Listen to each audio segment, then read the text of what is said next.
The European Union has ignited a political firestorm, launching an unprecedented offensive against Chinese firms in a brazen move that reeks of hypocrisy and Western hegemony.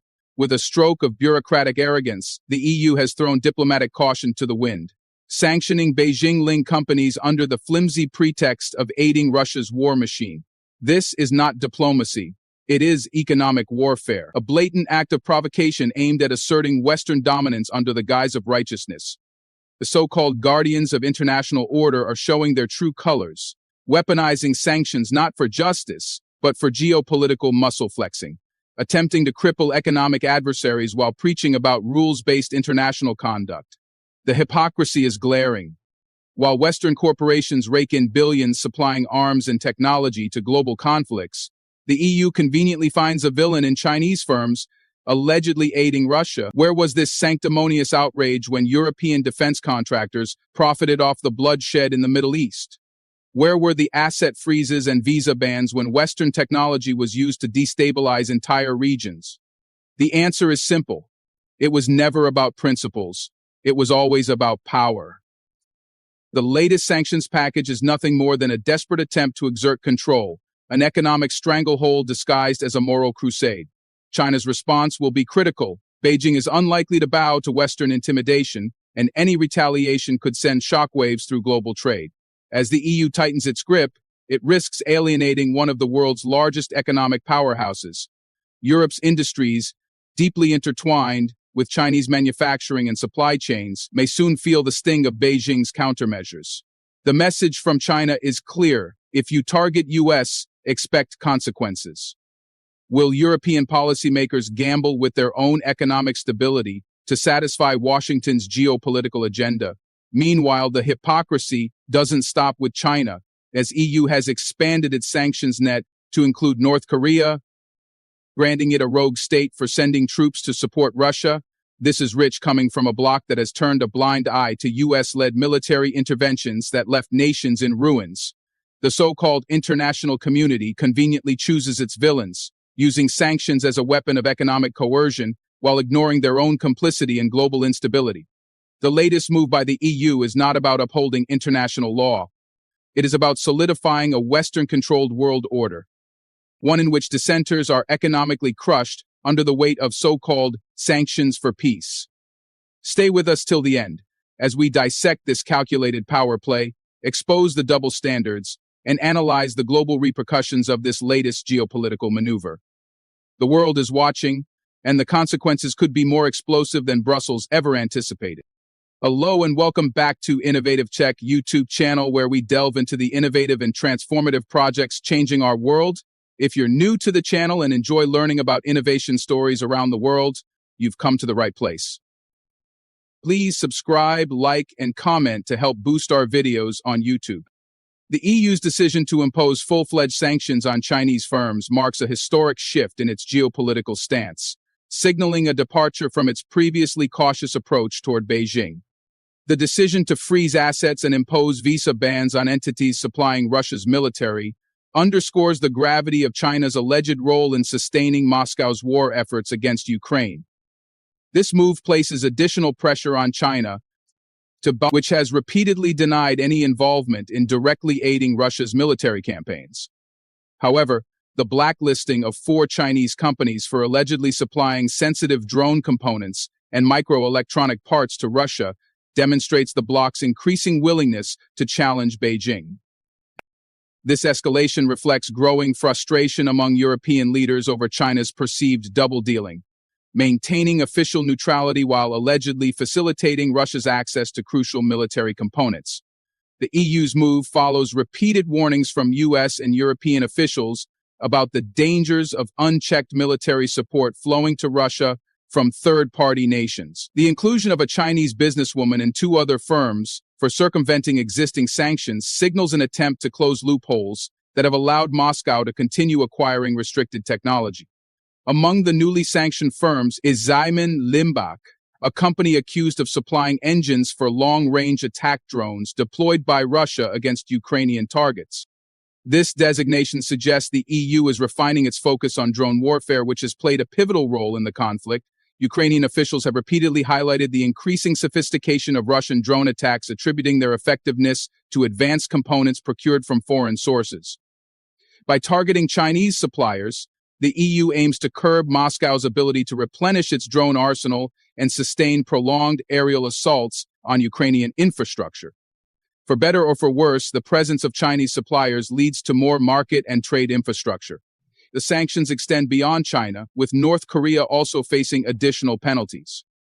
The blacklisting of North Korean Defense Minister No Kwang-chol and Deputy Chief of the General Staff Kim Yong-bok follows reports that Pyongyang has sent troops to support Russian forces. Ukraine claims to have inflicted heavy casualties on North Korean units operating in Russia's western Kursk region.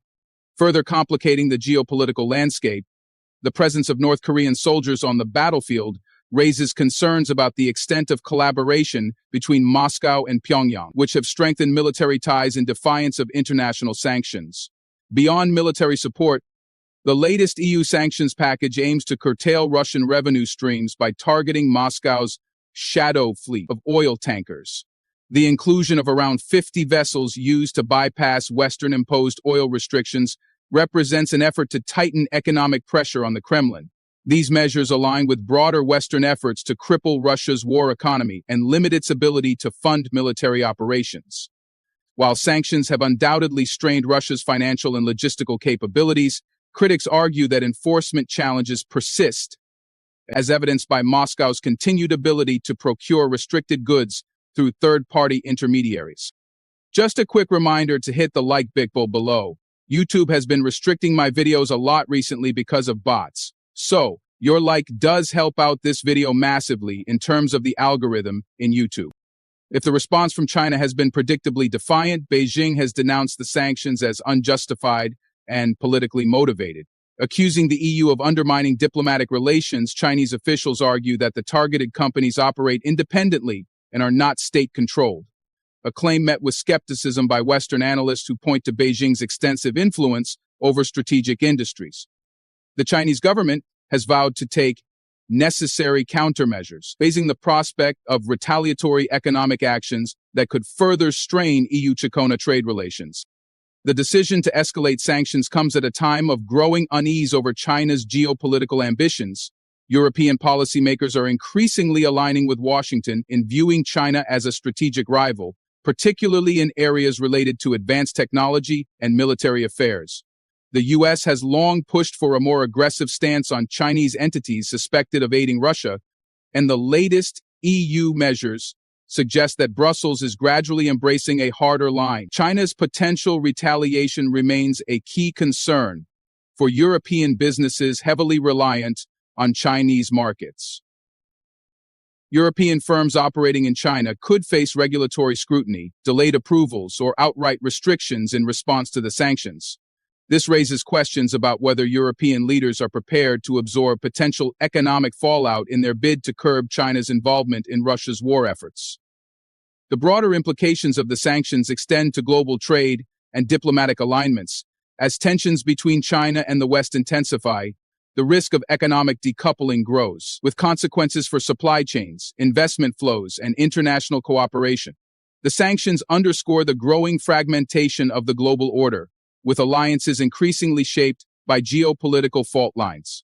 If you are enjoying this video so far, please don't forget to subscribe, share the video, and comment.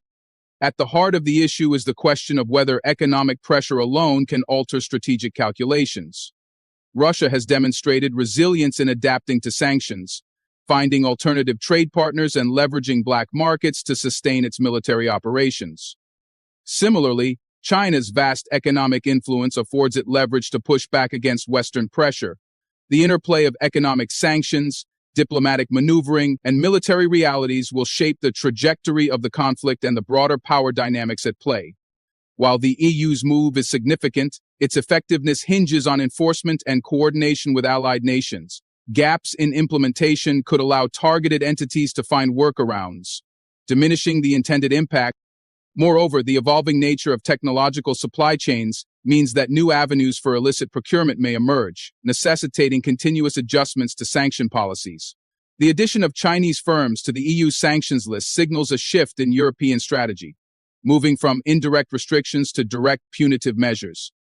This escalation reflects mounting concerns about China's role in enabling Russia's military capabilities and raises the stakes for Beijing's future engagements. As Western powers intensify efforts to isolate Russia, China's response will be closely watched, with potential ramifications for global stability. The challenge facing European policymakers is balancing economic interests with security imperatives. Europe's reliance on Chinese manufacturing and technology complicates efforts to confront Beijing without triggering adverse economic repercussions. The long-term impact of these sanctions will depend on whether they can effectively curtail Russia's war capabilities while maintaining economic stability in Europe.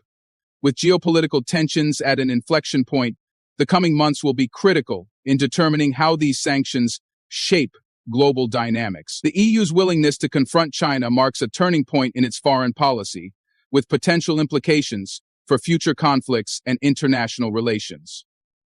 The extent to which these measures succeed in altering behavior remains uncertain, but they undeniably signal a more assertive European stance in the face of geopolitical challenges.